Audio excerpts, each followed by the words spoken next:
तो नमस्कार, मैं हूं अभिषेक त्यागी। भारतीय क्रिकेट में आपने बड़े बड़े खिलाड़ियों का नाम सुना है, बड़े बड़े स्पिनर्स का नाम सुना है। अनिल कुंबले, हरभजन सिंह, मुरली कार्तिक, बहुत स्पिनर्स का नाम आपने सुना होगा। लेकिन आज मेरे साथ एक ऐसे स्पिनर हैं जिन्हें ना केवल हम भारतीय क्रिकेट का महान दिग्गज स्पिनर कहेंगे, बल्कि उनके नाम एक खास रिकॉर्ड दर्ज है। क्योंकि आपने जिन स्पिनर्स का नाम सुना है, उन स्पिनर्स से भी बेहतर आंकड़ा के नाम है भारतीय मतलब घरेलू क्रिकेट का सबसे इकोनॉमिकल गेंदबाज है। ये नाम है सोनू शर्मा जी। सोनू शर्मा जी मेरे साथ मौजूद है। हरियाणा की तरफ से डोमेस्टिक क्रिकेट खेले हैं, लंबे वक्त तक हरियाणा की तरफ से खेले हैं, एयर इंडिया की तरफ से खेले, कई महान दिग्गज खिलाड़ियों के साथ सोनू शर्मा जी ने टीम शेयर की है, मैदान पर गए हैं। आज सोनू शर्मा जी से जानने की कोशिश करेंगे कि आखिर क्रिकेट करियर कैसा रहा, किस खिलाड़ी को लेकर ये क्या समझते हैं, कितना भारतीय क्रिकेट बदला है, और अपने करियर में ये किन लोगों को धन्यवाद कहना चाहते हैं जो जिनकी बदौलत सोनू शर्मा जी ने क्रिकेट को छुआ, या क्रिकेट के आयाम को छुआ, आसमान को छुआ। सोनू जी, सबसे पहले धन्यवाद, आप हमारे साथ जुड़े। Thank you very much. नमस्कार त्यागी जी, नमस्कार सारे दर्शकों को जो देख रहे हैं। आप सबका बहुत बहुत धन्यवाद, आपने मुझे यहाँ बुलाया, मौका दिया।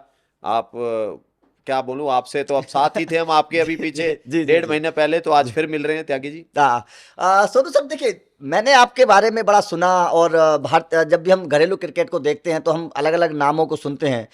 हो सकता है कि बहुत सारे लोगों ने आपका नाम ना सुना हो। मैं आपसे एक जानना चाहता हूं कि घरेलू क्रिकेट में आपको, क्योंकि स्पिन गेंदबाजी का भीष्म पितामह कहा जाता है, आपसे बड़ा मतलब गेंदबाज मैंने कई दिग्गज खिलाड़ियों को कहते सुना है कि सोनू शर्मा जी से बड़ा लेफ्ट आर्म स्पिनर कोई नहीं था।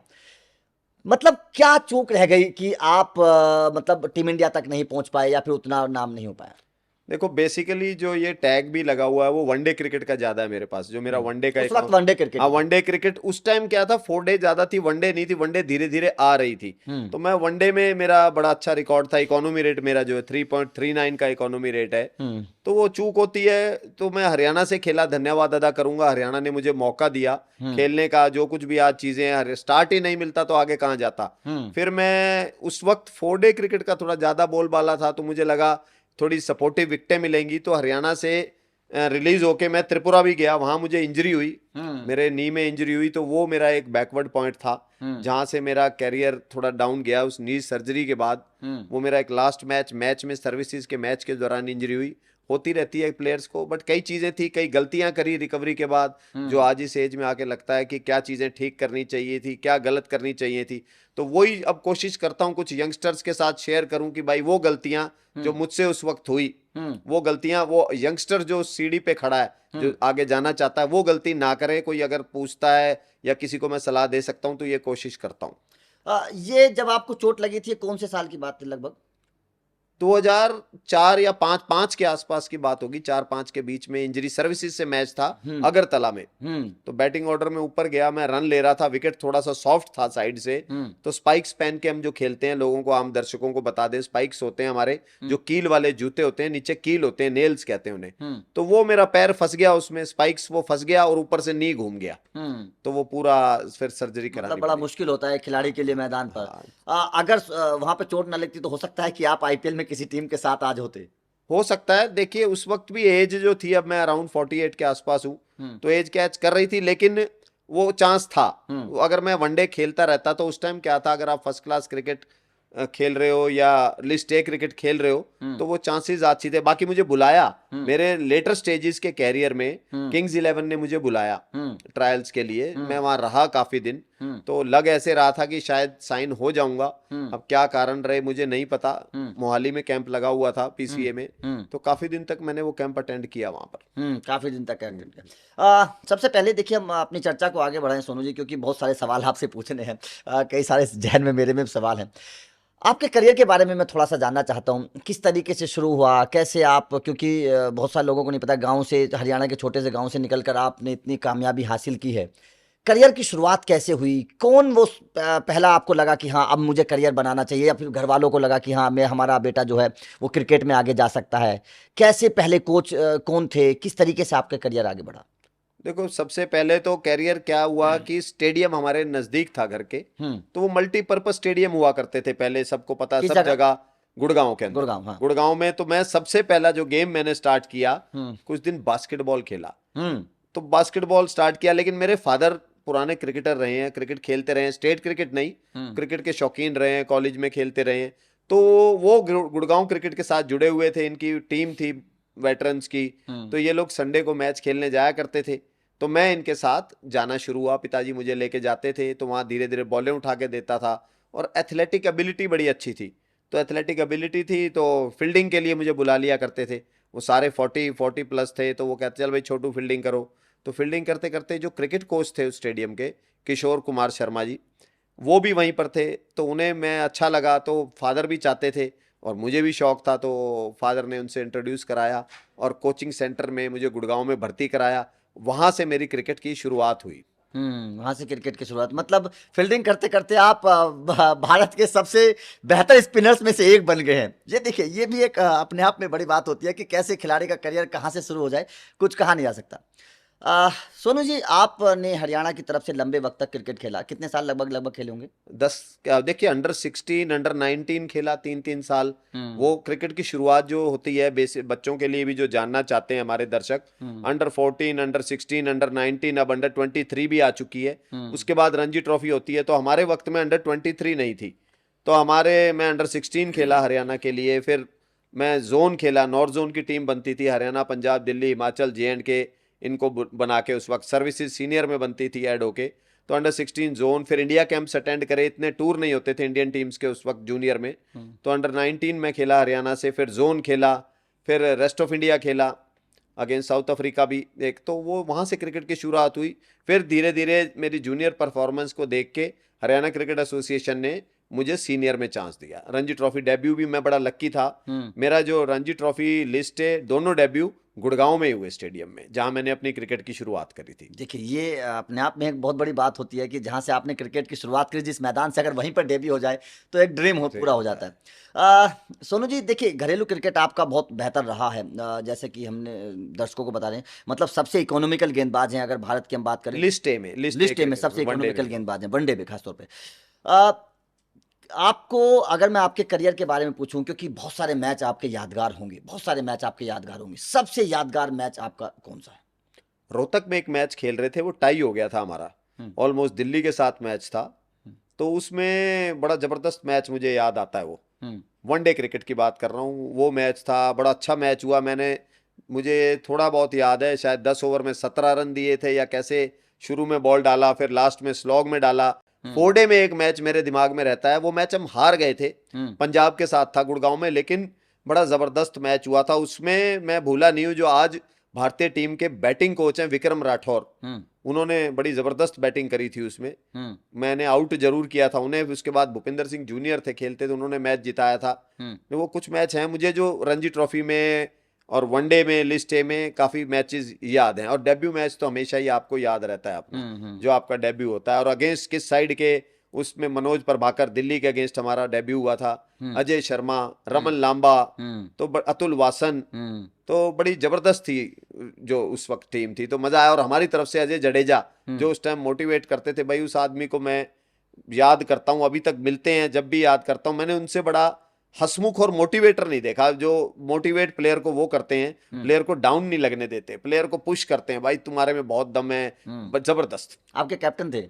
कैप्टन भी थे उस टाइम, एक विजय यादव कैप्टन थे, अजय जडेजा बीच में कप्तानी करते थे। बट अजय जडेजा की जो प्रेजेंस थी ना, उसका करिश्मा अलग था। वो जब प्रेजेंट रहता था तो बड़ा चार्ज रहते थे हम यंगस्टर सारे, उसको देख के कॉपी करने की कोशिश करते थे। क्यों, फील्डर बड़े जबरदस्त थे। फील्डर, मैं भी पॉइंट का ही स्पेशलिस्ट हूँ, पॉइंट करा तो, और देख के उनको इंस्पायर हुआ करते थे। कोई दिलचस्प किस्सा जडेजा जी का अगर आप बताएं, जी जडेजा का कोई मजेदार किस्सा जो हमारे दर्शक जिनको अच्छा लगे।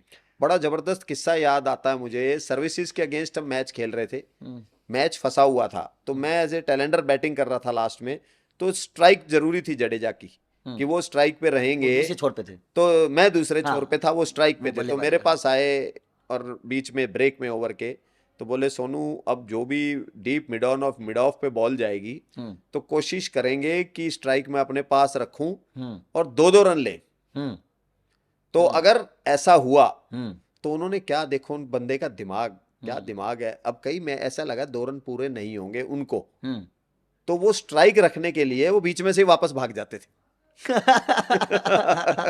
कि स्ट्राइक मेरे पास आ जाए, अच्छा। कि मैं रहूं कि अगर कई बार होता आप स्ट्राइक होते तो बड़े शॉट मार सकते हो, हाँ। जो सेट बैट्समैन है, हाँ। तो स्ट्राइक रहेगी तभी तो। हाँ। तो ज्यादा से ज्यादा भाई हाँ। बीच में से ही लगा, दो नहीं होंगे तो आधे में से वापस तो आप फंस क्योंकि जाते होंगे मैं वापस। उधर से, मैं तेज था काफी, तो मैं तो हाँ। पहुंच ही जाता था क्योंकि वो लॉन्ग एंड होता था, तो उसको स्ट्राइक पे आना होता था, हाँ। तो वो अपना कवर कर लेते थे। ये बड़ा तो बहुत मतलब पहले की बातें हैं ये। बहुत हाँ। पहले की बात है। और मतलब ये मतलब एक सोच होती है, ये फुर्ती भी होती है, क्योंकि बीच में से भागना वापस भागना, इसमें भी बल्लेबाज को बड़ा फुर्ती दिखानी पड़ती है। और सोचो वो ऑफ स्पिनर बॉल डाल रहा होता था कई बार, मैं एक हाँ। बार बैटिंग कर रहा तो छक्का मारा उन्होंने, दो छक्के मारे, एक मारा, फिर मैं भैया, उनकी सोच क्या होती थी, कहते अगर किसी बॉलर को यूज करना है, उससे ज्यादा रन लेने हैं, तो अगर मैं उसे पहले ही ओवर में लूटने चला जाऊंगा, पिटाई कर दूंगा, तो वो हटा देंगे उस बॉलर को। तो वो हाँ। बड़ी प्लानिंग से खेला करते थे, ऐसे दो डिफेंस कर दी कि बॉलर को लग रहा है कि ये वो बीट हो रहे हैं, ये हो रहे हैं, तो एट विल छक्का मार दिया, तो वो पूरा जूस उस बॉलर से 7-8 ओवर, जो 10 ओवर 50 ओवर के मैच में हुआ करते थे, तो पूरे ओवर करवा के लास्ट के 1-2 ओवर ऐसा काउंटर अटैक करते थे, 20-20 रन 15। तो मतलब उन्हें, उस आदमी को पता था किस प्लेयर को कैसे खेलना है। कैसे खेलना है और प्लेयर से एज ए कैप्टन कैसे परफॉर्मेंस निकलवानी है। बिल्कुल देखा जाए, जडेजा जी का नाम आप लोगों ने सुना ही हाँ, होगा, हाँ, टीम इंडिया के भी हाँ, उस वक्त के बड़े खिलाड़ी थे, और जाहिर तौर हाँ, पर बड़ा दिलचस्प किस्सा है। ऐसा है। आप सहवाग के साथ भी खेले हो, और भारतीय क्रिकेट में वीरेंद्र सहवाग का बहुत बड़ा नाम है, बहुत बड़ा नाम। मतलब अगर सचिन के बाद किसी बल्लेबाज की चर्चा होती है तो वीरेंद्र सहवाग की चर्चा होती है, बहुत बड़ा नाम है, और आप उनके साथ बहुत खेले हो। कोई दिलचस्प किस्सा वीरेंद्र सहवाग का बताइए। देखो, मैं बड़ा लक्की फील करता हूँ कि उसके साथ खेला हूँ कई साल। वो हमारी एयर इंडिया के लिए खेले कुछ साल, स्कॉलरशिप पे थे, फिर उसके बाद चले गए थे दूसरी कंपनी में। वो भाई ज़बरदस्त, भाई एक बात जो देखने को मिलती है, जो हम उसके साथ खेले उनके साथ उस वक्त और अब देखते हैं, एक सीधी सोच है, कोई डबल माइंडनेस, कोई कहीं भी कंफ्यूजन नहीं। जैसे उनकी नेचर है वैसे बैटिंग है, जो बात करनी है स्पष्ट बात करनी है, जैसे गाने गा के खेलते थे वो बंदा जबरदस्त। भाई उस इंडियन क्रिकेट को अगर बदलाव आया ना, अग्रेसिव जो पॉजिटिवनेस आई है इंडियन क्रिकेट के, तो उनका बहुत बड़ा हाथ है कि भाई मारने वाली बॉल है, मारने वाली बॉल को तो मारोगे ही भाई, आउट तो आप कभी भी हो सकते हो, सिंपल सोच थी उनकी। आउट तो पहली बॉल पे हो जाओगे भाई, जो मारने की बॉल है उसको नहीं मारोगे तो कब मारोगे, तो क्रिकेट किस लिए खेल रहे हो भाई, मारने वाली बॉल है मैं तो मारूंगा, उनकी सीधी सोच थी और मारते थे। 300 रन बनाए उस बंदे ने, क्रिकेट चेंज की। बहुत साल पहले जो क्रिकेट में दिन में टेस्ट मैचों में 220-30 रन बना करते थे, वो चीजें चेंज होनी शुरू हुई, 300 रन बनने लगे। तो बहुत बड़ा हाथ है, और देवधर ट्रॉफी में उनके साथ खेला। तो वो डिसिप्लिन जब वो बंदा खेल जाता है तो आप देखते हो। अब मैंने उस चीज को देखा, मेरे रूम पार्टनर थे वो एक बार देवधर ट्रॉफी में, पता नहीं उन्हें याद भी होगा नहीं होगा। तो हमारा मैच था ईस्ट जोन के साथ था, सारे जोन्स थे उधर। तो मैं फिर भी थोड़ा सा उस टाइम शरारती थे, 20+ थे, तो मैंने कहा चलो जी मैं तो घूमने जा रहा हूँ, वीरू भाई आप चलोगे? तो नहीं भाई, वो डिसिप्लिन्ड आदमी अपना 8 बजे खाना खुना खा के कह रहा भाई मैं अपना दूध पीऊंगा, दूध पी के सो जाऊंगा, तूने जहां जाना है जा, लाइट बंद कर दियो, दरवाजा बंद कर दियो। तो वो अपना डाइवर्टेड ही नहीं थे, डिस्ट्रैक्टेड ही नहीं था वो आदमी। उसका वही था कि मैं सुबह भैया सुबह गेंदबाज को देखूंगा, मैं तो जो गुस्सा गासा जो भी है सारा गेंदबाज पे निकाल देता था वो। तभी तो इतने बड़े तो खिलाड़ी बने, देख लो, डिसिप्लिन से हाँ बनता है। डिसिप्लिन था वो उस आदमी की, ये बात माननी पड़ेगी। जो बोलनी है साफ बात बोलनी है, पीठ पीछे बात बोलनी है, उस आदमी को आती ही नहीं।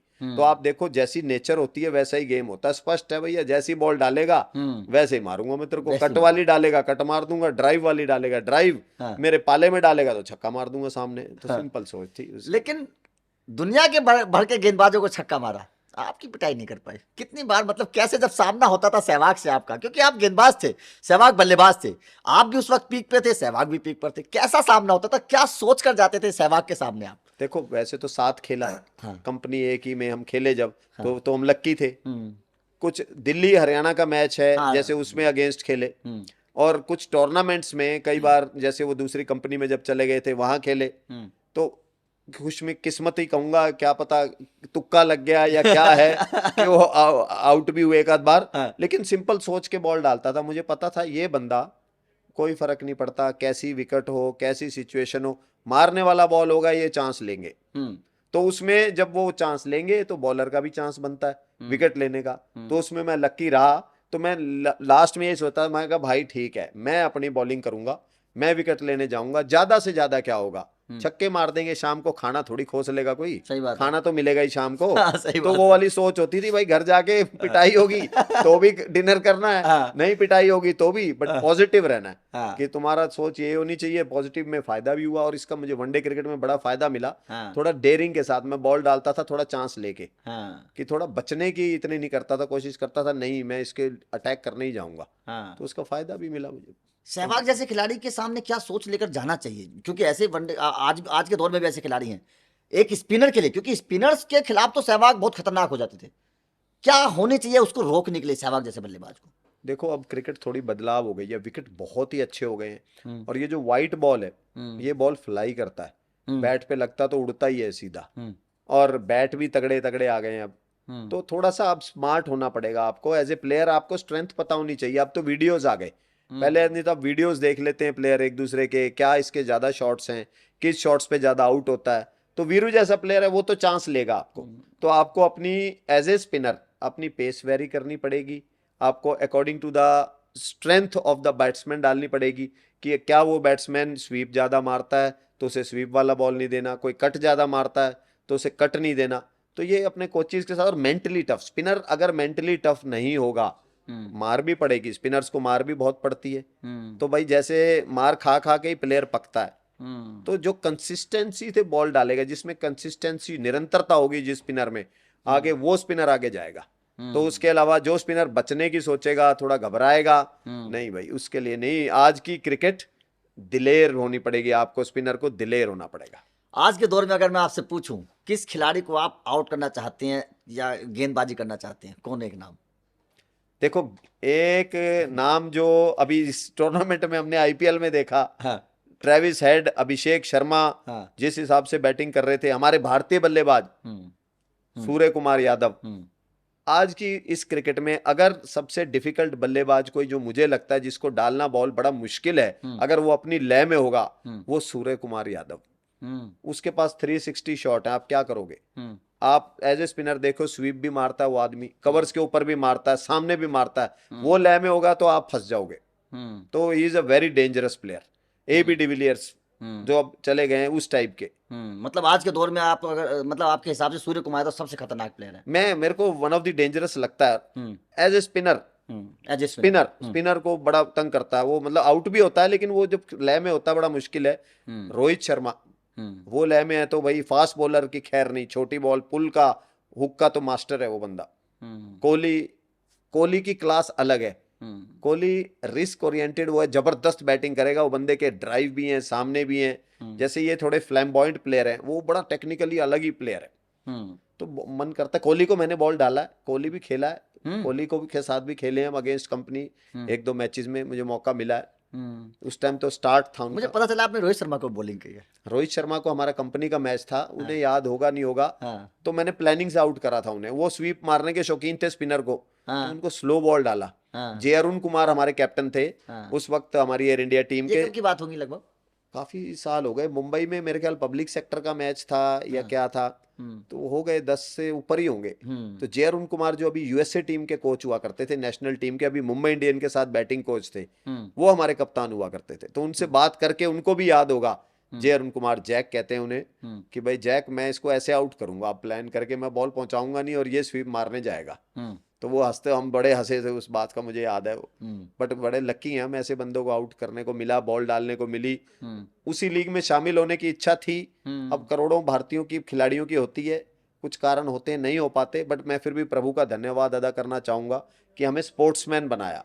स्पोर्ट्स में आए, माइंड पॉजिटिव है, फिट रहने की कोशिश करते हैं, तो स्पोर्ट्समैन का अलग ही मजा है स्पोर्ट्समैन बनने का। आपने सहवाग का विकेट लिया, बड़े नामों की अगर मैं चर्चा करूं, रोहित शर्मा के बारे में आप बता रहे हैं, अगर मैं आपके करियर पे के बारे में पूछूं, बड़े विकेट जिनको आप हमेशा याद रखेंगे कि हाँ ये खिलाड़ी के विकेट मुझे हमेशा याद रहेंगे? देखो संजय मांजरेकर उसमें एक बहुत बड़ा नाम, ठीक है, बड़ा जबरदस्त। हाँ, मैंने उससे भी उनसे भी टेक्निकली खतरनाक प्लेयर नहीं देखा, रिलैक्स्ड प्लेयर नहीं देखा।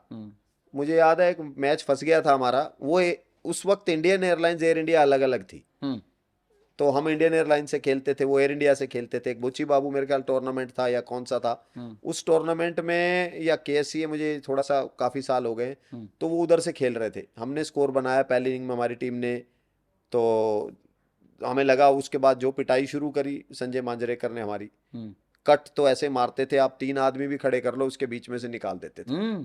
तो मुझे बड़ा लक्की हूँ, एक फंसे इनिंग में ऐसे लग रहा था, वो चेज कर रही थी एयर इंडिया, तो हमें लग रहा था मैच भाई हम आराम से निकाल लेंगे, क्या है इतना स्कोर दिया इन्हें भाई। जब उस आदमी ने बैटिंग करनी शुरू की और पिटाई करनी शुरू की, तो जहां बॉल डालो वहां पिटाई, जहां बॉल डालो वहां पिटाई, स्वीप कट कवर्स के ऊपर।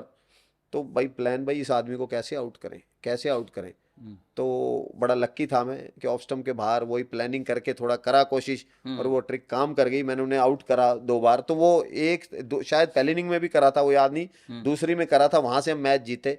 तो वो भी one of the most difficult player to bowl थे।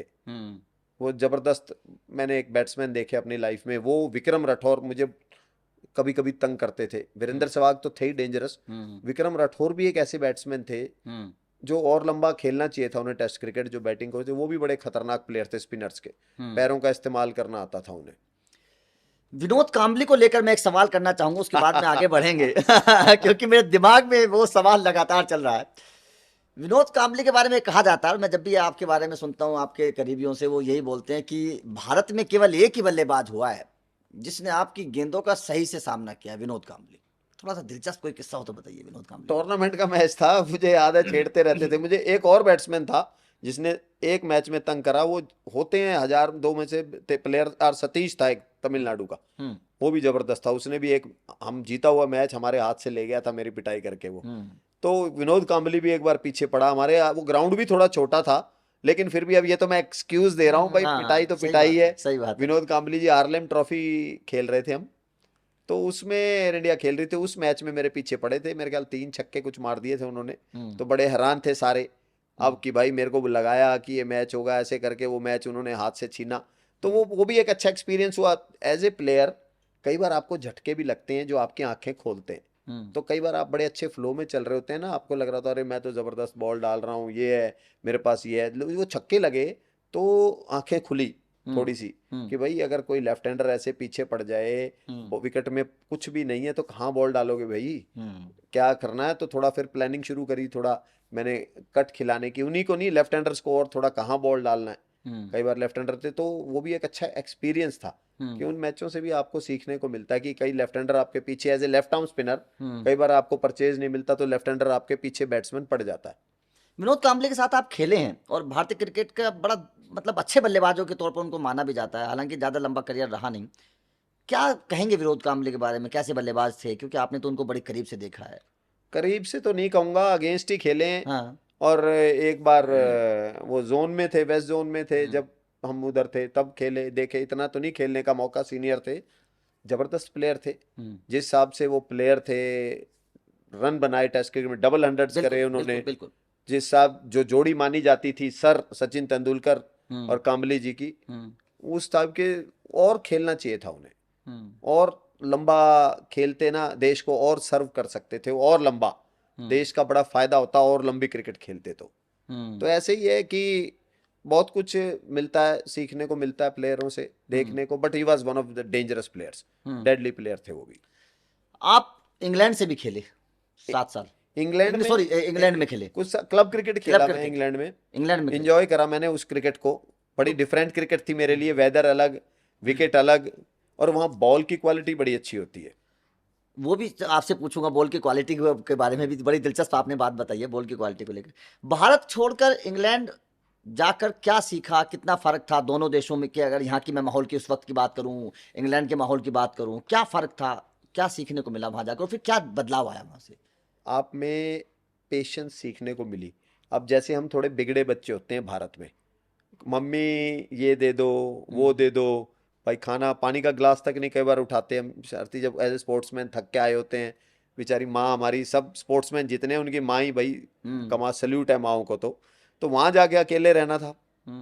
अब मेरी वाइफ मेरे साथ जाती थी, 2 महीने आ जाती थी, तो उसके बाद मैच खेल के आए हो, खाना बनाना आता नहीं था, वो सीखा, भाई दाल में तड़का कैसे लगाना है वो तड़का लगाना सीखा वीडियो कॉल पे, भाई बता दो क्या करना है, क्या क्या डालना है, खाना कैसे, पेशेंस कैसे, अपना ख्याल रखना है, अपने कपड़े खुद धोने हैं, अपने बर्तन खुद वो डिश वॉशर में डालने हैं।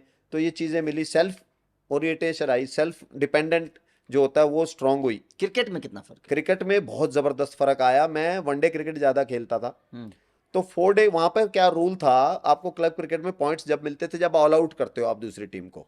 वहां पे इंग्लैंड में? हाँ, क्लब क्रिकेट जो सैटरडे संडे को होती है कई लीग्स में, हाँ हाँ। तो उस लीग में आपको पहले इनिंग में अगर आपने रन बनाए, आपको पूरे पॉइंट तब मिलेंगे जब आप टीम को ऑल आउट करो। ऑल आउट कर दो। हाँ, तो ऑल आउट करना होता है उसमें हाँ। 60 ओवरों में। तो वो ऑल आउट करने के लिए अटैक करना, प्लानिंग करनी पड़ती थी। और विकेट भारत की तरह नहीं थे थोड़े। अप नॉर्थ में आप जाते हो, बर्मिंगम, अप नॉर्थ न्यूकासल, उस तरफ बारिश ज्यादा होती है, विकेट गीले होते हैं। तो मैं साउथ वेस्ट इंग्लैंड में था, सरे में। सरी में विकेट मौसम थोड़ा बेटर होता है, विकेट हार्ड होते हैं, तो ड्राई भी होते हैं कई बार गर्मियों में। तो वहाँ बॉल की क्वालिटी बड़ी जबरदस्त थी, तो मजा आता था। बॉल बड़ा अच्छा रोटेट, रीडर्स का बॉल मिलता था शायद। हमारे यहाँ जबरदस्त बॉल है, बना रही है, एसजी टेस्ट का बनता है। तो वो मजा आता था उस बॉलिंग में ना। मेरे को वैरायटी में चेंज करना आया, अपनी पेस चेंज करनी आई, फ्लाइट में, डिप में, और वैरायटीज लाया मैं अपनी बॉल में। चाइना मैन डालता था मैं, जैसे कुलदीप यादव डालते हैं। मुझे वहाँ चाइना मैन में बहुत ज्यादा विकेट मिले, क्योंकि जो फॉरेन प्लेयर्स थे, वो फॉरेनर थे, वो रीड नहीं करते थे हाथ को कई बार, तो ऑर्थोडॉक्स तो देखते थे। तो मेरी बॉलिंग में बहुत फर्क आया। और मुझे लगता है ये इंग्लैंड अगर मैं अपने पीक टाइम पे खेलते हुए गया होता, वो मैं घुटने की चोट लगने के बाद जब मैंने रिकवर किया, जब जाना शुरू किया, 2004-05 की बात है, तो जब मैं जाके वहां गया, तो अगर वो मैं पहले जाता तो मेरी बॉलिंग 4 डे क्रिकेट में भी और इंप्रेसिव होती। मुझे लगता है बहुत फर्क आया मेरी बॉलिंग में, विकेट टेकिंग एबिलिटी मेरी बहुत इंक्रीज हो गई। ये इंग्लैंड में जाके हाँ। फर्क है। बॉल के बारे में बता रहे थे, बॉल क्या, बॉल इतनी अच्छी, उनकी क्वालिटी बड़ी अच्छी थी बॉल की, बड़ा अच्छा। उस लीग क्रिकेट में, जो उनकी क्लब क्रिकेट में बड़ा अच्छा बॉल मिलता था, वो शाइन शुइन उसका जाता नहीं था। उसका एक कारण ये भी है कि वहां पर ग्राउंड हार्ड ड्राई नहीं थे, ग्रास अच्छी होती है, तो ये भी एक कारण हो सकता है। हमारे यहाँ भी बड़ी क्वालिटी की बॉल बन रही है। तो बट मेरे लिए ओवरऑल बहुत चेंज आया मेरी लाइफ में, बहुत मैं सेल्फ डिपेंडेंट हुआ, कॉन्फिडेंस लेवल बढ़ा, और एक कैसे प्रेजेंट करना अकेले को as a cricketer, as a person, बहुत कुछ सीखा। आपके दौर के क्रिकेट में और आज के दौर के क्रिकेट में क्या डिफरेंस आप देखते हैं? देखो, क्रिकेट तो क्रिकेट ही है, वही है, बैट और बॉल, वही आउट होना, रन बनाना, वो तो बेसिक कभी भी चेंज नहीं होगा। आउट स्विंग ही रहेगी, इन स्विंग रहेगी। मेंटेलिटी चेंज हुई है, विकेटें चेंज हो गई हैं, विकेटें बड़ी अच्छी और बैटिंग विकेट्स हो गई हैं। फैसिलिटी क्रिकेटर के लिए बहुत ज़्यादा बढ़ गई है, of the field, on the field. Of the field exercise plan, training, ये सारी मशीन्स आपके बड़े अच्छे, आपको अपने जो उस टाइम नहीं पता थी कई इंजरीज से कैसे रिकवर करना है, ये फर्क आ गया है। और बैटिंग में, शॉट्स में डेयरिंग क्रिकेट हो गई है, एग्रेसिव प्लेयर्स हो गए हैं, बड़े जबरदस्त। आप देख रहे हो नए नए लड़के, अभिषेक शर्मा आज भी खेले होंगे, अभी जिम्बाब्वे वाला मैच चल ही रहा है। तो इस टाइप के प्लेयर्स नए नए आने शुरू हो गए हैं, जिन्हें देख के मजा आ रहा है जनता को। तो प्लेयर डेयरिंग हो गया, कॉन्फिडेंट हो गया, यूथ को अपने पे, मतलब दोनों क्रिकेट अच्छी थी। ये वो क्रिकेट में टेक्निकली और थी, टेक्निकली के साथ ये एग्रेसिव क्रिकेट हो गई है। आपने बोला कि आज सब कुछ चेंज हो गया, खिलाड़ियों, पिच अलग हो गई हैं, बल्ले अलग हो गए हैं, सब चीजें अलग हो गई हैं। इस बात को लेकर एक चर्चा चलती है, सचिन और विराट के बीच में बड़ा कंपेयर किया जाता है कि भाई साहब सचिन महान या विराट महान।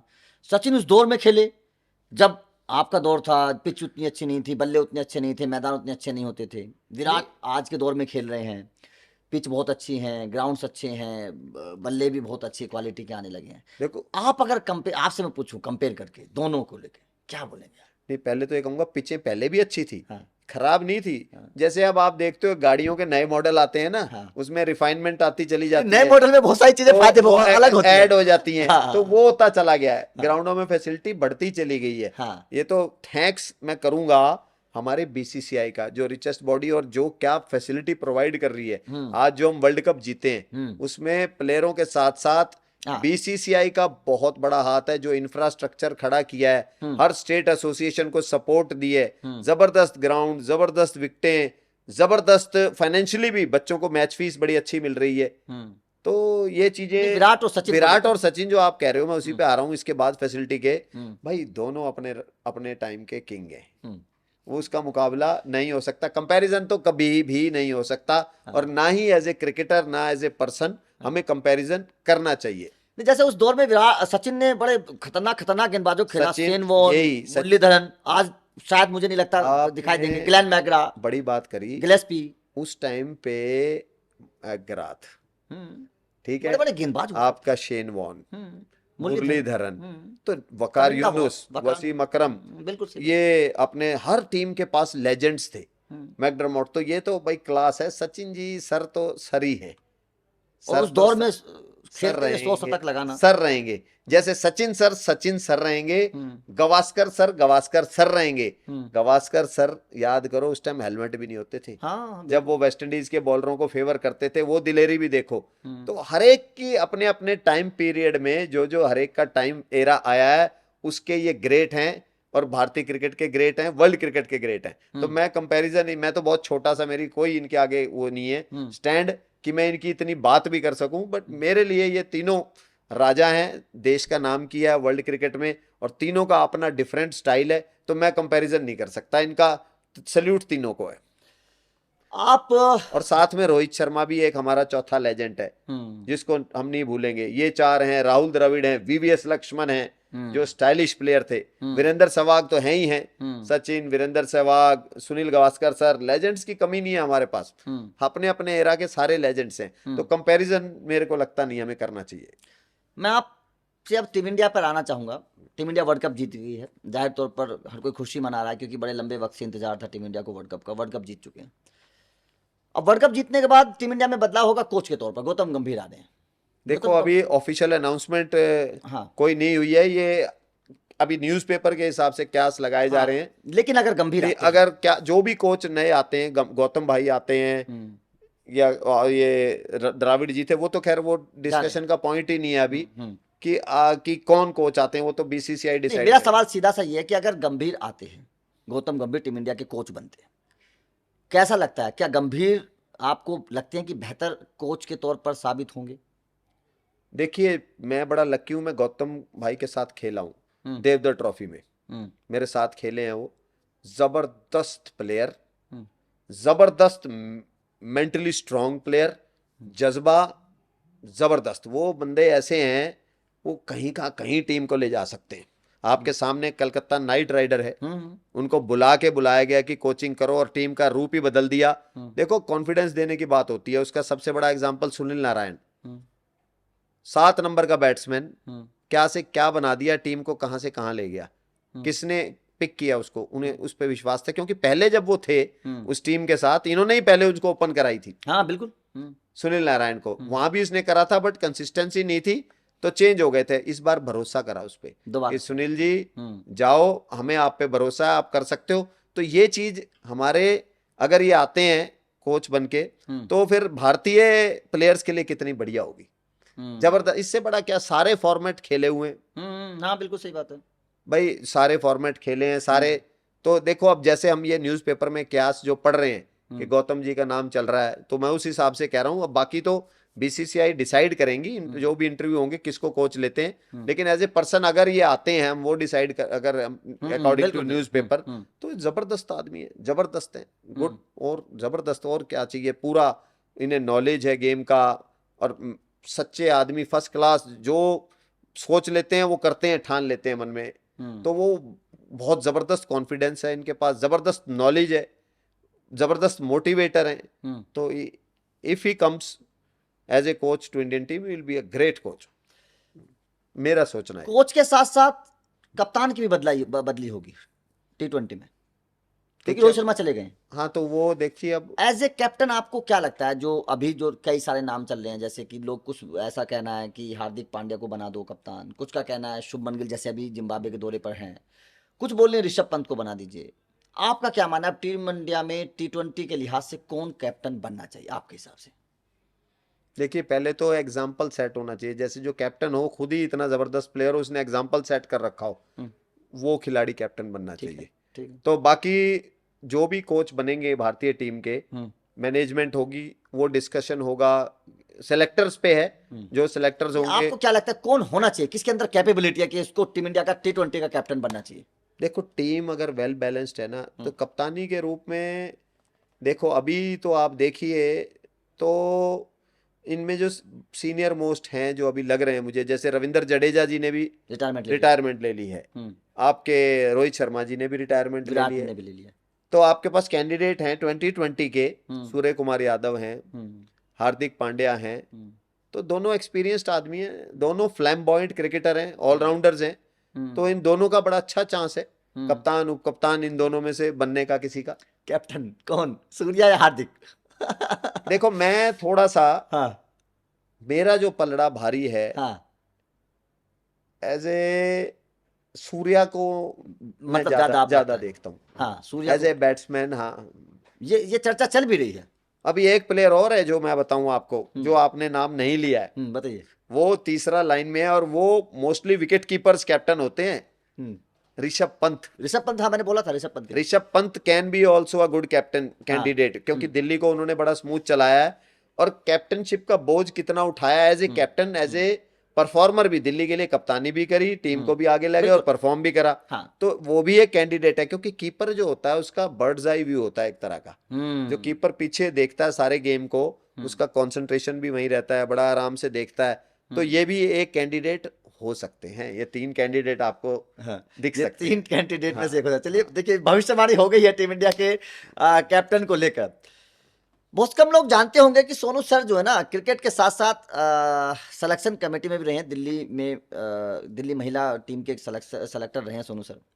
सोनू सर, क्योंकि आप तो सेलेक्टर रहे हैं, सबसे पहले तो मैं आपसे जानना चाहता हूं कि जब टीम सेलेक्ट करता है कोई सेलेक्टर, क्या दिमाग में चलता है, किस तरीके से, किन पैरामीटर्स पर एक टीम को सेलेक्ट किया जाता है? क्योंकि बहुत सारे लोगों को, फैंस को नहीं पता है। आप सीधे सीधे शब्दों में अगर समझाना चाहें कि एक टीम को सेलेक्ट करते वक्त एक सेलेक्टर के दिमाग में, माइंड में क्या क्या पैरामीटर्स होते हैं कि मैं इसको भी टिक करूंगा, इसको भी टिक करूंगा, ये भी होना चाहिए, ये भी होना चाहिए। क्योंकि जब टीम इंडिया का सिलेक्शन होता है ना, तो बड़े सवाल खड़े होते हैं कि यार ये नहीं लिया, वो नहीं लिया, ऐसे खिलाड़ी को नहीं ले लिया। आप तो एक सेलेक्टर रहे हैं, क्या माइंडसेट होता है, क्या चीजें आप फॉलो करते हैं? देखो भारत के अंदर सबसे क्रिकेट के कारण फेमस होने का और भी है, जनता अपने आइडियाज देती है, भाई ये होना चाहिए था, ये नहीं होना चाहिए था, सब अपना सलाह देते हैं, बट अल्टीमेटली किसी को डिसीजन तो लेने हैं। तो एज ए सेलेक्टर हम सबसे पहले जिस टूर्नामेंट के लिए टीम बना रहे होते हैं, ठीक है, जहां वो टूर्नामेंट होना है वहां की क्या कंडीशन है, कैसी विकेट्स होंगी, उन विकेटों पे कौन सा प्लेयर सूट करता है, कौन सा नहीं करता, स्टेट के लिए किसने कंसिस्टेंटली परफॉर्म कर रखा है, पहले परफॉर्म करता आ रहा है जो कंसिस्टेंट है, और कौन सा प्लेयर यूटिलिटी में हमारे आ सकता है। कोशिश करते हैं जो सिलेक्शन मैचेस होते हैं, कुछ भी होते हैं, कि उसमें अच्छा प्लेयर ना छूटे। मेन मोटो सबका यही होता है, चाहे कोच हो, टीम मैनेजमेंट हो, सिलेक्टर हो, कि हमारी टीम अच्छा करे और टीम जीते और प्लेयर डीमोटिवेटेड ना हो। डिमोटिवेटेड ना हो, लेकिन फिर भी जैसे आपने बोला कि डिमोटिवेटेड, ऐसा कभी कभी हो जाता होगा कि भाई बहुत सारे खिलाड़ियों को आप चुनना चाहते हैं, उनको नहीं चुना जाता है, कैसे एडजस्टमेंट होता है? एडजस्टमेंट कभी नहीं होता, प्रायोरिटी यही होती है कि बेस्ट टीम जाए जो परफॉर्म करे, जो परफॉर्म करेगी, हमें तो वो देखना है कि कौन सी टीम जीतेगी। हमें कोई ग्रूमिंग ग्राउंड नहीं है, जो आप कंपटीशन खेलते हो कोई प्लेयर थोड़ी ग्रूम करना है, आप जीतने जा रहे हो, आपने स्टेट को जिताना है। कौन से बेस्ट प्लेयर हैं, वो 15 प्लेयर कौन से बेस्ट हैं जो हमारे स्टेट को, हमारे कंट्री को जिता सकते हैं, आपके दिमाग में ये होता है। तो कोशिश होती है, तो स्टैंड बाइज होते हैं, तो जो परफॉर्म नहीं करता फिर उसकी जगह चेंजेस होते हैं। तो कोशिश, पूरा जोर तो यही लगता है कि कोई अच्छा प्लेयर ना छूटे, टीम परफॉर्म करे, परफॉर्मेंस क्राइटेरिया होता है। अंदर की बात पूछना चाहूंगा, कुछ प्रेशर भी आता है जब टीम सिलेक्शन होता है? नहीं, ऐसा तो कुछ नहीं। अभी तो किसी का फोन, कई फोन, इसको चुन लेना, ये मेरा खिलाड़ी है, इसको चुन लेना, फोन उठाते ही नहीं हम, किसी का फोन को या नहीं आता। टचवुड, बड़ा धन्यवाद करूंगा मैं दिल्ली के साथ सिलेक्टर था, कोई इंटरफेरेंस नहीं था, पूरा फ्री हैंड था, कोई प्रेशर नहीं था, थैंक्स टू डीडीसीए, बड़ी फेयर टीम बनाने का चांस दिया, कोई इंटरफेरेंस कहीं था कि आपको कोई डर नहीं, चिंता नहीं, आप फेयर टीम बनाओ, अपने अच्छी टीम बनाओ, और टीम बनाई हमने, अच्छी टीम, टचवुड अच्छा रहा। अंडर 23 दिल्ली इस साल फाइनल खेली, वुमेन्स टीम फाइनल, हमारा इंदौर में फाइनल था, बड़े शॉर्ट 4 या 5 रन से हम वो मैच हारे, बड़ा क्लोज मैच हुआ, बड़ा अच्छा परफॉर्म करा हमारी अंडर 23 की बच्चियों ने।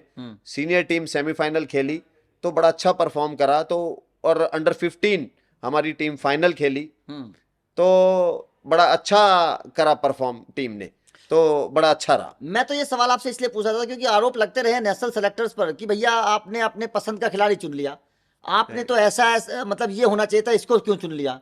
इन आरोपों पर आपका क्या कहना है, क्योंकि आप तो एक सिलेक्टर रहे हैं, इन आरोपों को आप किस तरीके से देखते आपके हैं? सामने भारतीय टीम विश्व कप उठा के लाई है, हाँ। बेस्ट टीम बनी है, हाँ। तो बेस्ट फर्स्ट क्लास बढ़िया काम हो रहा है। इससे तगड़ा काम क्या होगा। इतनी बढ़िया क्रिकेट प्रमोट हो रही है, हम वर्ल्ड में नंबर 1 है, हमारा इंफ्रास्ट्रक्चर वर्ल्ड में नंबर 1 है, सब कुछ नंबर 1 है। थैंक्स टू बीसीसीआई, जो जबरदस्त काम बीसीसीआई कर रही है, हमारे क्रिकेट नई नई ऊंचाइयों पे जा रहा है। और ये विश्व कप आया और आगे आपको बहुत कप जीतती हुई मिलेगी हमारी भारतीय टीम, और स्टेट टीमों में अच्छा स्टैंडर्ड रेज होता जा रहा है। मैं इस सवाल को आपसे इसलिए भी थोड़ा सा जानना चाहता हूँ और अंदर जानना चाहता हूँ। 2019 में एमएस के प्रसाद थे, हाँ जी, अंबाती रायडू को टीम इंडिया लगातार चुन रही थी, लगातार नंबर 4 पर खिला रही थी, ऐसा माना जाता है अंबाती रायडू जाएंगे, लेकिन विजय शंकर को ले गए थे। ये मेरा सवाल इसलिए है, अंबाती रायडू की जगह विजय शंकर, लोगों को परेशानी हुई थी कि भाई साहब ये क्या हो गया खेल। नहीं, एमएस के प्रसाद जबरदस्त जो चेयरमैन थे सिलेक्टर के, हाँ।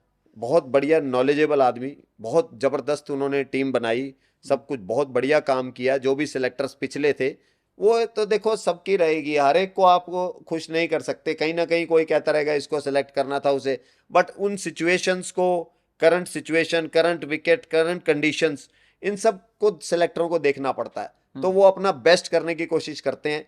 तो जितने भी अब तक हमारी भारतीय क्रिकेट जहां पर है, जो भी सिलेक्टर्स रहे हैं, एमएस के प्रसाद जब रहे हैं, अब रहे हैं, तो बहुत बढ़िया काम कर रहे हैं।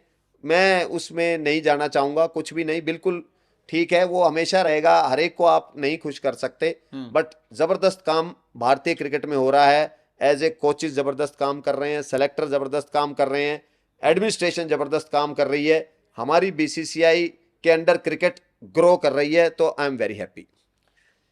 अभी टीम इंडिया वर्ल्ड कप जीत गई है, कुछ खिलाड़ियों ने रिटायरमेंट भी ले लिया है, सब कुछ ठीक चल रहा है। अब टीम इंडिया जाएगी चैंपियंस ट्रॉफी के लिए, पाकिस्तान जाना है। क्या आपको लगता है कि टीम इंडिया को पाकिस्तान जाना चाहिए? देखो, वो तो हमारे देश के जो भी डिसीजन होगा हम उसके साथ जाएंगे, हमारा उसमें कोई इंटरफेरेंस, जो हमारे बड़े जो कंट्री को रूल कर रहे हैं, जो वो डिसीजन लेंगे हम उसको फॉलो करेंगे। हमारा कोई डिसीजन नहीं है, जो वो कहेंगे वो हम आपकी क्या राय है इस पे? नहीं, मेरी राय नहीं है, मैं तो उनके ऊपर, वो हमारे देश को चला रहे हैं, तो we are looking into them, जो उनका ऑर्डर होगा उसको फॉलो करना चाहिए। अगर हम वर्ल्ड चैंपियन कप्तानों को देखें, अभी तक टीम इंडिया को 3 कप्तानों ने कामयाबी दिलाई है, कपिल देव, महेंद्र सिंह धोनी, रोहित शर्मा। किस वर्ल्ड कप को आपको लगता है कि हाँ यार ये, हालांकि सारे वर्ल्ड कप हमारे लिए तो देश के लिए हैं, 3 कप्तानों में से कौन से कप्तान को आपको लगता है कि हाँ इस कप्तान के अंदर दम है, ये कप्तान सबसे बेहतर? भाई तीनों में दम है। आप आज उठा लो, 183 रन का स्कोर वेस्ट इंडीज के अगेंस्ट, हाँ। डिफेंड करना कोई सोच सकता था, और वो भी इंग्लैंड के अंदर। हाँ। और जहां पर फास्ट बॉलर उनके इतने जबरदस्त थे, हमारे बॉलरों ने सबका काम, बल्लेबाज भी वेस्ट इंडीज को। हाँ, तो देख लो, तो वो अपने आप में एक ग्रेट जीत है। ठीक है। उसके बाद धोनी जी, वो एक ग्रेट जीत है, खुद गए ऊपर बैटिंग करने गए जब मैच फंस गया था कि मैं जा रहा हूं, पैड उतारे, पैड पहने और अंदर। तीसरी वो वाली जीत जो आपको याद हो, श्रीशांत ने कैच पकड़ा, मिसबाह उल हक जब बैटिंग कर रहे थे, वो मैच भी फंस गया था, वो भी ठीक है, वो एक लेवल पे जाके वैसे नहीं फंसे।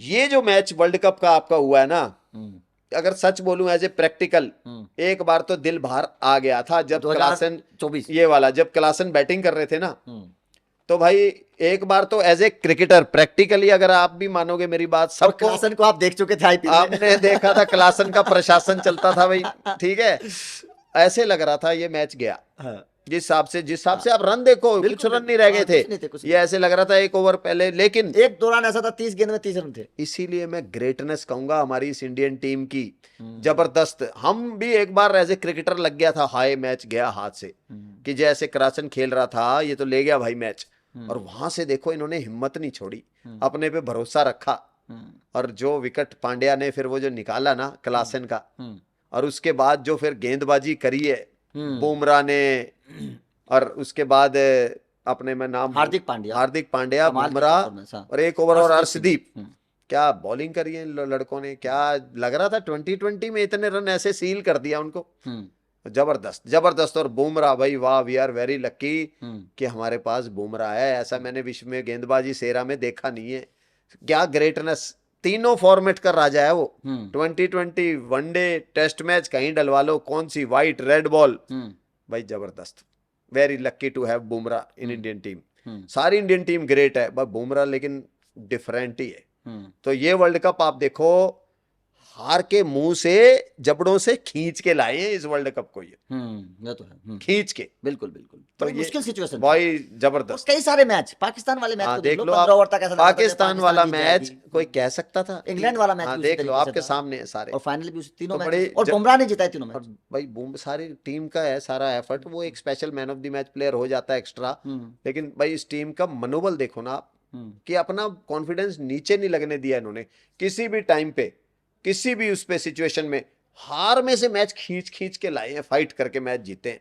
तो जबरदस्त वर्ल्ड कप, ये भी क्या मैच था भाई, मैं अभी भी भूला नहीं उस मैच। रोंगटे खड़े हो जाते हैं जब इस बारे में सोचते हैं। बिल्कुल। मैं आपसे एक चीज जानना चाहता हूं, क्योंकि आपने तो क्रिकेट को देखा है, जिया है, मैदान पर रहे हैं, सारे खिलाड़ियों को देखा है।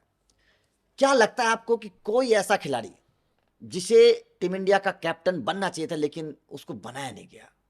नहीं नहीं बनाया, ये तो देखो, जैसे मैंने सहवाग सर से ये बात पूछी थी, मैंने पर्सनल उनसे ये सवाल किया था, मैंने कि 2007 में आप सीनियर खिलाड़ी थे, आपको कैप्टन बनना चाहिए था, बीसीसीआई को कदम उठाना चाहिए। उन्होंने बोला भी कि हाँ मुझे इस बात को लगता है। देखो हर एक की इच्छा होती है, बहुत बड़ा। क्या आपको लगता है कि सहवाग और गंभीर, मैं पर्टिकुलर नाम लेके दो खिलाड़ियों के बारे में पूछना चाहता हूं। बिल्कुल, एक बहुत बड़ा रिस्पेक्ट होता है। इंडियन टीम को लीड कर रहे हो आप एज ए इंडियन टीम के कैप्टन, हर एक कोई बनना चाहता है। और मैं सहवाग सर के बारे में इसलिए बोल रहा हूं क्योंकि वो पहले T20 कैप्टन थे टीम इंडिया के। देखो बहुत 100 चीजें देखनी पड़ती हैं उस टाइम, कौन कैसे टीम को लीड कर रहा है, क्या वो लीडर अच्छा चल रहा है तो बीच में चेंज करने की जरूरत है या नहीं। कई बार होता है एक एरा में 3-4 प्लेयर इकट्ठे फंस जाते हैं, उसी स्टेचर के, उसी क्लास के प्लेयर। अब चारों को तो कप्तान नहीं बना सकते आप, तो कप्तान तो एक ही बनेगा। तो वो कई बार ऐसी सिचुएशन हो जाती है आपके साथ। अब आप क्या करोगे उसमें? अब आप देखो जबरदस्त, ये जो क्रिकेट की बात करता हूं, अब आप देखो तो अक्षर पटेल और रविंद्र जडेजा, आप दोनों जबरदस्त प्लेयर हैं, दोनों परफॉर्म कर रहे हैं, दोनों लेफ्ट आर्म है। अगर आपको बाई चांस एक खिलाना पड़ता तो आप क्या करते? दोनों हीरे हैं आपके पास। तो ऐसा ऐसे ही कई बार 4-5 प्लेयर होते हैं, तो आप फंस जाते हो। तो किसको कप्तान कई बार नहीं बन पाता आदमी, लेकिन कप्तानी मैटर ही नहीं करती, कंट्री पहले मैटर करता है, कंट्री जीतना चाहिए। और इन प्लेयरों के मन में भी इतना वो नहीं होता, पर्सनल माइलस्टोन नहीं सोचता प्लेयर। जो भारत के लिए खेल रहा है वो उसके पहली सोच, वो भारत के लेवल तक ही इसीलिए पहुंचता है क्योंकि उसकी सोच पॉजिटिव होती है कि मैं भारत के लिए खेलूंगा, भारत को जिताऊंगा। तो वो पर्सनल माइलस्टोन सेकेंडरी है, ये कप्तानी करना ना करना ये मैटर ही नहीं करते। रेलेवेंट सबसे इंपॉर्टेंट है, देश जीतना चाहिए, देश हमारा आगे जाना चाहिए। तो वो टीम जीत रही है, कप्तानी सेकेंडरी चीज है। एक सवाल मैं आपसे संजू सैमसन को लेकर पूछना चाहता हूँ। हाँ कप्तानी के तौर पर अपने आप को साबित किया है, राजस्थान के लिए बढ़िया कप्तानी की है, इस साल तो बल्लेबाजी बहुत अच्छी की है, विकेट कीपर भी हैं। टीम इंडिया में उनको लेकर लगातार बातें की जाती रहती हैं उनको कि उनके साथ न्याय नहीं होता, उतने मौके मिलते नहीं जितने मिलने चाहिए थे।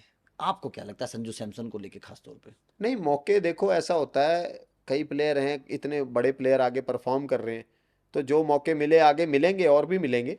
कंसिस्टेंसी करेंगे तो क्यों नहीं सेट होंगे टीम में। क्या T20 के कैप्टन उनको बनाया जा सकता है, क्योंकि T20 में अपने आप को साबित कर चुके हैं? नहीं नहीं, T20 अभी आप सीधे कैसे कैप्टन बनाओगे? अभी तो अपनी प्लेस उन्होंने पक्की करनी है। एक प्लेयर की जिसकी प्लेस पक्की होगी वही पहले कप्तानी करेगा। प्लेस को लेकर सर सवाल इसलिए खड़ा होता है क्योंकि वो महेंद्र सिंह धोनी के जमाने से खेल रहे हैं कोई और अभी बात तक नहीं। प्लेस ही पक्का नहीं हो देखो पाया। वो चलता, वो होता रहता है, कंसिस्टेंसी होंगी। अब देखो पंत ने भी अच्छा करा, तो खेलना तो दोनों में से एक ही था। अगर कोई बैट्समैन शायद ना करे, कोई इंजर्ड होता, कुछ होता, तो एज ए बैट्समैन भी खेल सकते थे। वो भी जबरदस्त प्लेयर हैं। तो ये तो हमारे पास इंडियन टीम का लकी है हम लोग कि हमारे पास इतना टैलेंट भरा पड़ा है कि हम उसे देश के लिए यूज कर सकते हैं। तो अभी बहुत मौके हैं आगे उनके पास, अभी जबरदस्त फॉर्म में हैं, फिट हैं, तो आगे मौके मिलेंगे उन्हें देश के लिए खेलने के, बहुत मिलेंगे। और अभी 3 प्लेयर आप देख रहे हो रिटायर हो रहे हैं 2020 से, तो कितने नए खिलाड़ियों को चांस मिला। अभी अभिषेक शर्मा अपना आज खेल रहे हैं भारत के लिए, क्या परफॉर्मेंस दिया उन्होंने आईपीएल में, और दिखाया कि उनमें भी कितना प्रॉमिस किया उन्होंने कि कंट्री के लिए है उनके पास टैलेंट। चलिए ठीक है, आप एयर इंडिया से खेले, लंबे वक्त तक एयर इंडिया से खेले, क्या कहेंगे एयर इंडिया की टीम में कैसा अनुभव रहा, किस तरीके की टीम थी, क्या सा आप साझा कुछ करना चाहें एयर इंडिया के बारे में? भाई मैं तो धन्यवाद अदा करना चाहूँगा अपना टीम का, कि उस टीम ने हमारा नाम बनाया इतनी बड़ी टीम थी, एक टाइम तो रणजी ट्रॉफी खेलना ऐसे लगता था खेल जाओगे 11 में, बट एयर इंडिया की टीम में 11 में खेलना मुश्किल हो जाता था। कुछ बताइए इंडिया की इतनी टीम के बड़ी बारे में, टीम क्योंकि थी। क्रिकेट फैंस को देखिए शायद ज्यादा पता। हाँ। इंडिया की टॉप की टीमों में क्लब क्रिकेट में जो टूर्नामेंट्स होते थे, इंडिया के जो हम लोग टूर्नामेंट्स खेलते थे जो बीसीसीआई से एफिलेटेड बड़े टूर्नामेंट्स थे, उन टूर्नामेंटों में हम पार्टिसिपेट करती थी एयर इंडिया, और बहुत जीतती थी। बहुत ज़बरदस्त टीम थी। और हरभजन सिंह, युवराज सिंह, MS धोनी, VVS लक्ष्मण, जवागल श्रीनाथ, डोडा गणेश, ये सब एयर इंडिया के लिए खेले। निखिल चोपड़ा, विजय दहिया, मैं खुद खेला। एक शफीक खान हरियाणा से खेले, बड़े ज़बरदस्त प्लेयर। तो बड़ी ज़बरदस्त टीम थी भाई। इस टीम ने हमारा बड़ा नाम किया। विजय दहिया ने बड़ी लंबी कप्तानी करी इस टीम की। शुरुआत में इस टीम को बहुत ऊपर लेके गया, ज़बरदस्त। और एक लेजेंड होते थे हमारे NP सिंह, बहुत पहले हमसे, जिन्होंने इस टीम को खड़ा किया। शंकर सैनी, संजय शर्मा, सुखविंदर सिंह, ये सारे farmer Ranji trophy players. Ranji trophy की भरमार थी। इस क्रिकेट ने वनडे क्रिकेट ज़्यादा खेलते थे उस वक्त तो। हाँ, फिर 2020 खेलते थे क्लब में। तो हमारे को मेंटली इतना टफ किया, इतनी टफ क्रिकेट थी वो जो हम खेलते थे। दिल्ली के जो टूर्नामेंट्स होते हैं, टॉप के टूर्नामेंट्स खेलना मई जून की गर्मी में, तो हमें प्लेयर, स्ट्रॉन्ग प्लेयर बनाने में बहुत बड़ा हाथ इस एयर इंडिया क्रिकेट टीम का था। बहुत ज़बरदस्त मेंटली हमें टफ बनाया। और हम साल में 365 दिन होते हैं, 100 मैच तो आराम से 100-125 मैच खेल जाते थे साल में, बल्कि ज़्यादा ही खेल जाते होंगे। तो इतना ट्रैवल करते थे, खेलते थे भाई। बड़ा सपोर्ट किया हमें एयर इंडिया ने, ज़बरदस्त टीम। उसने हमारा कॉन्फिडेंस, जे अरुण कुमार, मैं नाम भूल रहा हूँ, जे अरुण कुमार, जो अभी USA के पहले कोच थे, अभी इस वर्ल्ड कप में नहीं, उससे पहले USA नेशनल टीम के कोच बने, जो अभी मुंबई इंडियन के साथ बैटिंग कोच थे। तो ऐसे ऐसे प्लेयर हमारे पास थे। अभी फिर सुरेश रैना, सुरेश रैना हैं, अभी भी हैं वो तो। बाकी काफ़ी प्लेयर हमारे VRS लेके जा चुके हैं। सुरेश रैना अभी भी हैं। सुरेश रैना हैं, अभी हैं। निखिल चोपड़ा हैं। मतलब कई दिग्गज खिलाड़ी, कई दिग्गज हैं अभी भी। अभी मैं खुद हूँ, अभी भी खेल रहे थे। मैं, मेरे ख्याल से स्कॉलरशिप पे 93 में आया था एयर इंडिया के पास। 96 में मैंने ज्वाइन किया। तो आप लगा सकते हो खेलते हो, अभी पीछे भी लीग मैचेस 30 साल हो गए हमें खेलते हुए। बहुत लंबा करियर आपका एयर इंडिया के साथ। हाँ, तो I am thankful to Air India, and thankful to Air India ने नाम बनाया। और का आप थैंक्स करना चाहें? मैं थैंक्स, देखो मैं थैंक्स करना चाहूँगा अपने पिताजी का सबसे पहले, फिर अपने कोच किशोर शर्मा, और उसके बाद तनेजा साहब जो हमारे मेंटोर थे, सेलेक्टर होते थे हरियाणा के, गुड़गांव के, उन्होंने मुझे आगे करा। हरियाणा क्रिकेट एसोसिएशन ने, उसका मैं थैंक्स करना चाहूँगा। उन लोगों ने मुझे बिल्ड किया। अगर वो चांस ही ना देते तो आज कहाँ दिखते। एयर इंडिया, उसका मैं बहुत थैंक्स करना चाहूँगा। पिताजी का थैंक्स करना चाहूँगा भाई। इन्होंने, मेरे कोच का सारा काम, मदर, वाइफ, सबका ही हाथ है। एक प्लेयर के ऊपर सबकी तपस्या है। हम घर से 6-6 महीने बाहर रहते थे। अब हमारे बच्चे, बेटा है मेरा, अब उनको भी देखना, मदर फादर भी देख रहे हैं, वाइफ भी देख रहे हैं। तो भाई सेक्रीफाइस इन सबका, एक प्लेयर बनाने में बहुत बड़ा हाथ होता है। फैमिली का भी होता है, और आपके कोचेस, गुरु बाहर होता है। तो थैंक्स है। मैं DDCA का थैंक्स करूँगा। अभी मैं सेलेक्टर हूँ, पिछले साल सेलेक्टर था, इस साल सेलेक्टर था, सीज़न ख़त्म हो चुका है। तो मौका दिया और फ्री हैंड दिया, तो रिज़ल्ट हमें पूरा आया। हमारी टीम ने अच्छा करा, तो थैंक्स है DDCA को। गोवा के साथ भी मैंने कोचिंग स्टिंट किया, वो भी बड़ा अच्छा रहा इंग्लैंड में। तो थैंक्स कहूँगा जिन जिन ने क्रिकेट में सपोर्ट किया है, तो थैंक्स टू देम। एक खबर है कि शायद आप IPL में भी किसी टीम के साथ जुड़ सकते हैं। कुछ कह नहीं सकते, देखो वो तो आगे क्या असाइनमेंट्स आते हैं, कैसा ऑफर आता है, तो वो देखा जाएगा। अब बाकी आई एंजॉयड कमेंट्री भी, मैंने एक नया कैरियर के रूप में इस साल IPL में कमेंट्री करी, तो मुझे बड़ा अच्छा लगा हरियाणवी में। That was also a new stint. तो अभी नई चीज़ें, अभी भी वो भूख है कि नई नई चीज़ें एक्सप्लोर करने का थ्रू माई क्रिकेट। ये सब क्रिकेट के कारण ही है। बिल्कुल सही बात है। तो ये चीज़, खिलाड़ी की भूख कभी खत्म नहीं होती है। चलते चलते टीम इंडिया के लिए क्या कहना चाहेंगे? वर्ल्ड कप जीत कर आई है, खिलाड़ियों के लिए, कप्तान के लिए, क्या अपने शब्दों में आप टीम इंडिया को थैंक्स बोलना चाहेंगे? भाई धन्यवाद है टीम इंडिया का। हमारा देश कितना ज़बरदस्त देश है। अखंडता देखो, अभी आपने देखा जो जुलूस देखा बॉम्बे में, ये सबसे बड़ा प्रूफ है। क्रिकेट अपने आप में एक धर्म है हमारे देश में, एक रिलीजन है, और इसको रिलीजन बनाने में इन प्लेयरों का और इस जनता का हाथ है। ये जनता सपोर्ट करती है, प्लेयरों में जोश आता है, तो इन सब का धन्यवाद है। और इससे एक सबसे बड़ी बात बोलना चाहता हूँ, इस बीसीसीआई जो स्मूथनेस से इस क्रिकेट को चला रही है, इससे कितने घरों की रोटी चल रही है कि हम रिचेस्ट बोर्ड्स में से हैं, बड़ा अच्छा कर सकते हैं, हम प्लेयरों को बड़ा अच्छा बीसीसीआई पे कर रही है, ग्राउंड्समैनों की केयर हो रही है, अच्छे ग्राउंड्स बन रहे हैं, कमेंट्रीज हो रही हैं, कमेंट्री में कमेंटेटर को रोटी मिल रही है, उसमें कितना। तो देखो, एक इस क्रिकेट से हमारे देश में नाम तो हो ही रहा है इसका, देश में क्रिकेट के साथ साथ ब्रेड एंड बटर कितने बड़े लेवल पे चल रही है। आप और मैं आज जो हम दोनों यहाँ बैठे हैं, हम भी तो क्रिकेट की डिस्कशन कर रहे हैं। बिल्कुल सही बात है, बिल्कुल सही बात है। तो आपने सुना, ये सोनू सर हमारे साथ थे, सोनू शर्मा जी, जिन्होंने भारतीय क्रिकेट में, अगर हम घरेलू क्रिकेट में देखें तो एक स्पिनर के तौर पर बहुत बड़ा नाम है। कई बड़े दिग्गज खिलाड़ियों को अपने करियर में आउट कर चुके हैं, बड़ा तजुर्बा है। मतलब कमेंट्री के साथ साथ सिलेक्शन कमेटी में भी दिल्ली वुमेन्स के लिए रहे हैं। तो जहाँ तो वो बड़ा लंबा तजुर्बा था सोनू सर का। हमने तमाम बातों पर बातचीत की। आपको ये पॉडकास्ट कैसा लगा, कमेंट करके ज़रूर बताइएगा। Thank you very much.